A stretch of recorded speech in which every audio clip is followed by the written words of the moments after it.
Okay, world's most ethical company community. This is Tim Erblick, and let me first start by saying good morning, as it is here in Scottsdale, Arizona. Good afternoon, as it is in the eastern U.S., and good evening, as it is around the world. This is something we, of course, have never done. I'm coming to you from my living room in Arizona. I'll give you a quick tour in a second.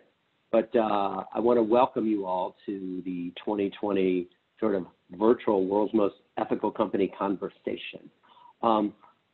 This is like nothing else we've experienced, but I want to let you know that I'm really appreciative that, let's see, we've got people on the phone from Canada, Ecuador, Finland, France, England, Japan, Brazil, the Netherlands, India, Mexico, Ireland, Guatemala, and of course, all over the United States. So thank you so much for joining.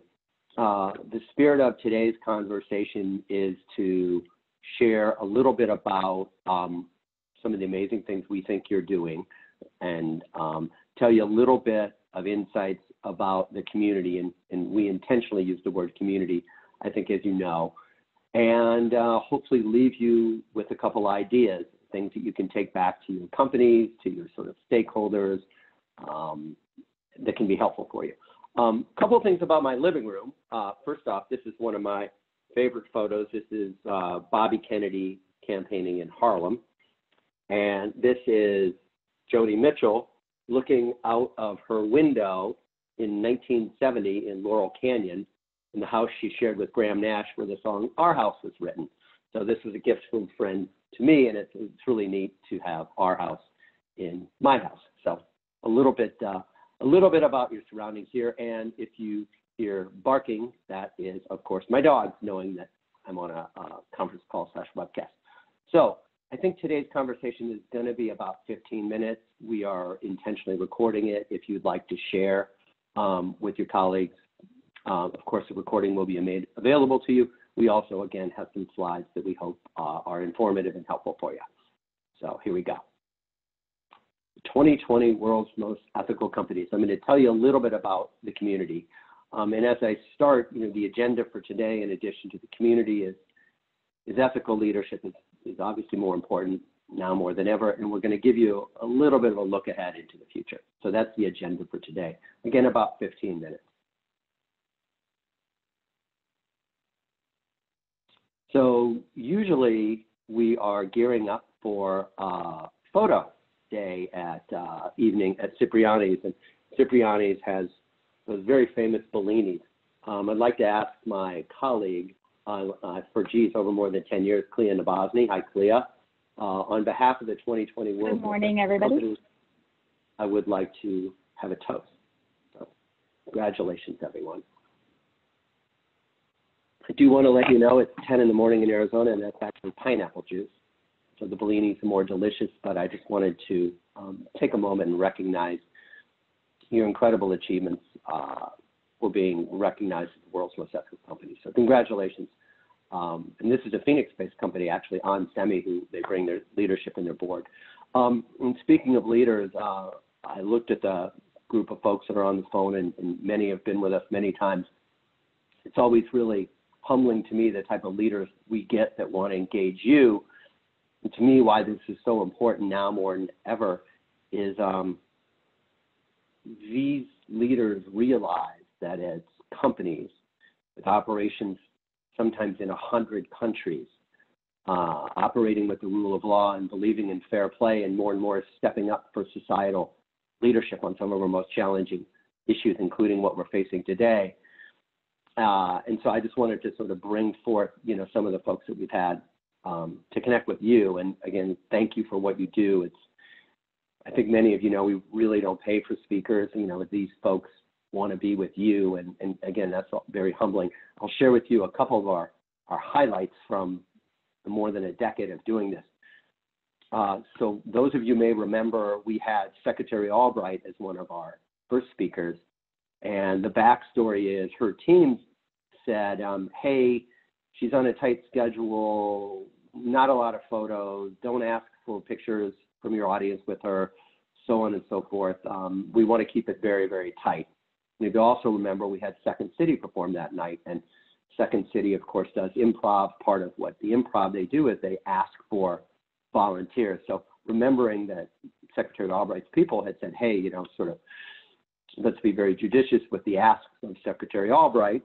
I remember when Second City asked for someone to come from the audience, and nobody did, and I was thinking I would have to. Well, lo and behold, Secretary Albright jumped up and performed, and many of you have told me that's really one of the highlights that they've ever experienced from an ethics program. So I wanted to sort of bring that back as really a very special moment. And the next one, of course, that I'll show you is a very special moment for me, and that's when I had just returned from speaking in London for the 800th anniversary of the Magna Carta.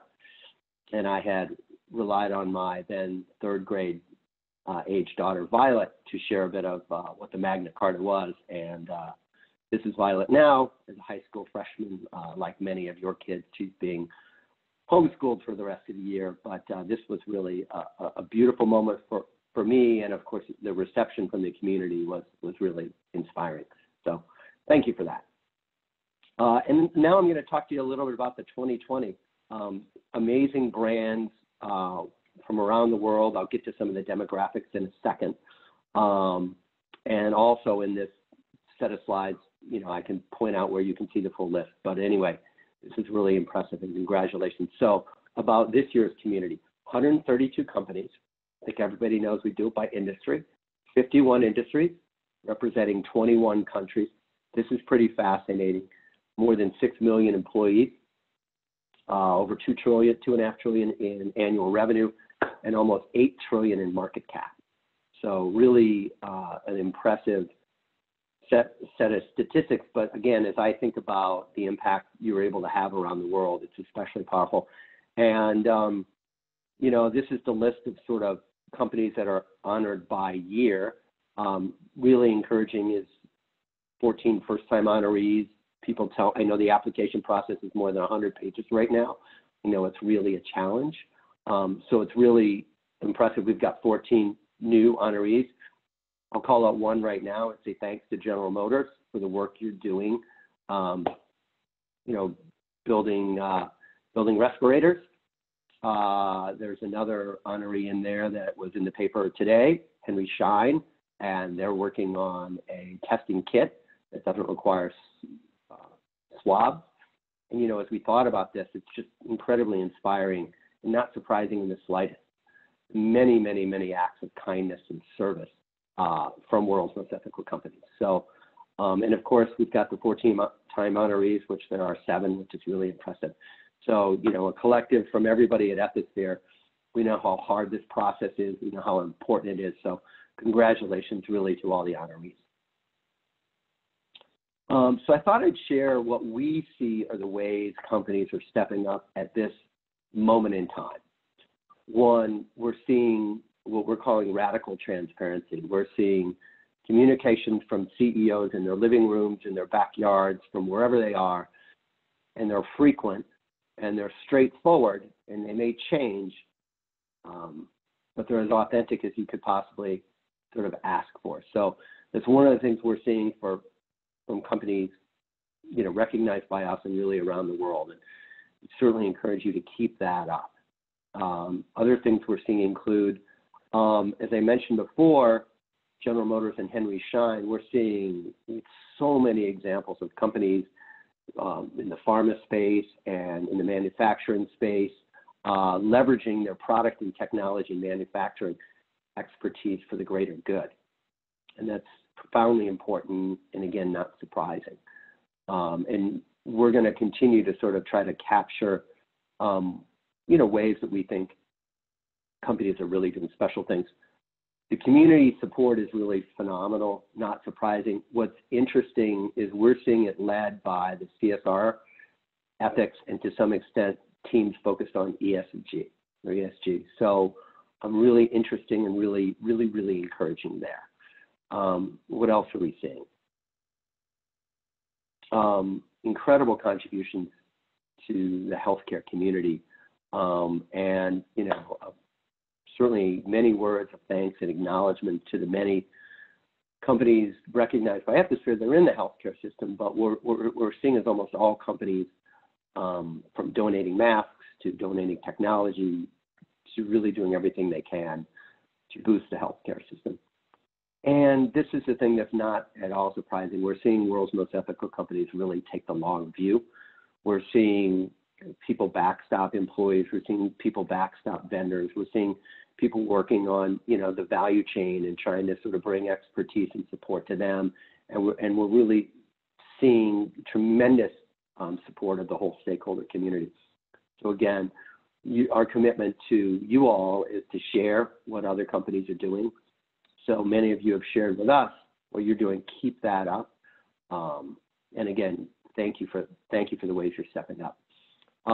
Also about the community, those of you who've been around us for a long time, this is oftentimes the most valuable sort of piece of information we share. Once again, we take the basket of companies, 132 on the list that are publicly traded. This year it was over 90, and we work with an outside provider and put it in a basket, and we compare it to the major indices around the world, from the MSCI World Index to S&P to large cap, a variety of different things. And yet again, as it has every time, you guys have outperformed. So this is really a testament to, is there an integrity premium? And I think the data would say yes. A couple other things on why this is more important now more than ever. One of the things we mention all the time is the Edelman Trust Barometer. And this particular year's Trust Barometer was really fascinating. And they looked at companies and they broke out the importance of things they do. And this one's particularly fascinating. Companies that place a premium on ethics is actually more than 3 times more valuable than competence in the eyes of their customers. Again, this is not surprising that it becomes louder, that the expectations on CEOs to take a lead in societal issues like we're seeing in a time of crisis like right now is greater. And I think for companies in our community, this is not news, but this is just a reinforcement of the importance of the value that you place on integrity. A couple other things. Many of the companies recognized by Ethisphere also were contributories to the Business Roundtable Statement on the Purpose of the Corporation. If you look at some of the principles there, investing in our employees, dealing fairly and ethically with suppliers, supporting the communities that you work, this is really kind of a blueprint for where we are right now and what you're doing. And the reason why we put a couple of global examples is because the people, while that was a U.S.-centric thing, the people on the phone from France and Finland and Guatemala and Ecuador and India will tell you that they're sort of operating with a similar values-based leadership. So this is something that happened in the middle of the year that got a lot of attention, but I think right now we're seeing it in action. And I guess for us, that is gives us hope. So, a couple other things. We've spent a lot of time talking about ESG, and just a couple things we'll pull out that happened in 2020. State Street, many of you know, one of the largest institutional investors in the world, sent a letter to board members about the importance of values and really the importance of culture and focusing on the long term. A great source of knowledge for us and others is something called Just Capital. And their point on this crisis is really at the acid test for purpose and stakeholder capitalism. We think that's true.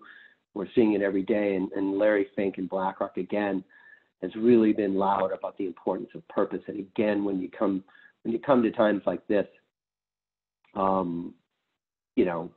purpose is just so incredibly important. And again, we're encouraged by what you see. One of the things we're not going to do on this particular call, but my colleague Erica Salmon Byrne will probably do in about a month or two, is share some of the insights from the data from this year's WME community. One insight that I will share, especially as these folks are thinking about boards, this year's 2020 World's Most Ethical Companies, from a board standpoint, are the most diverse ever.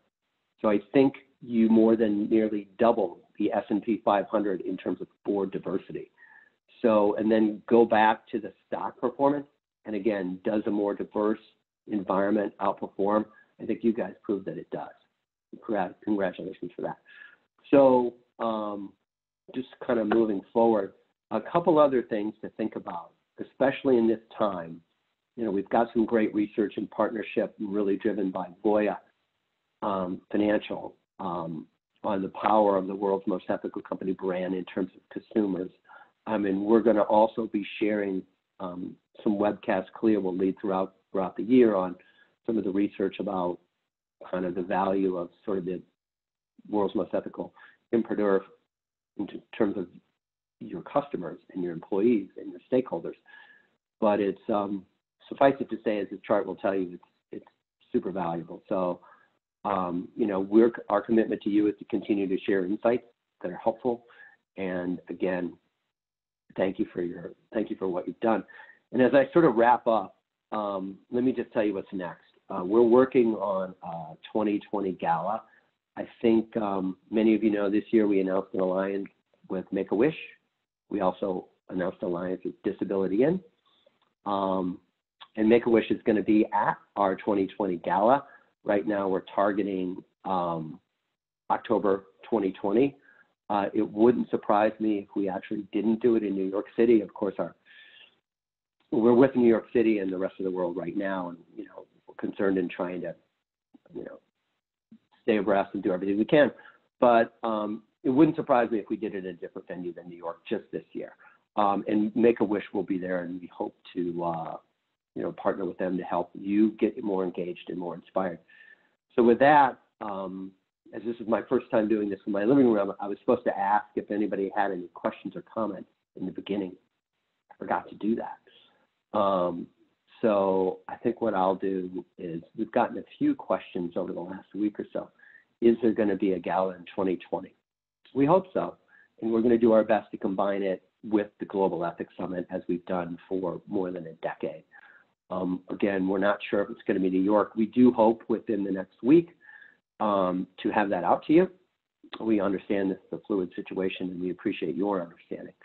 Other questions we've got, is this going to change the 2021 process? And the answer is right now, no.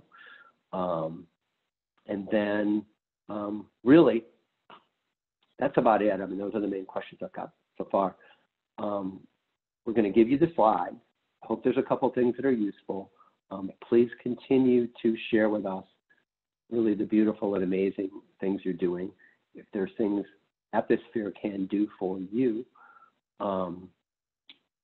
we've got lots of data that can help support your approach, and we'd love to share it. So please reach out. And with that, I will say be safe, and thank you very much for your time.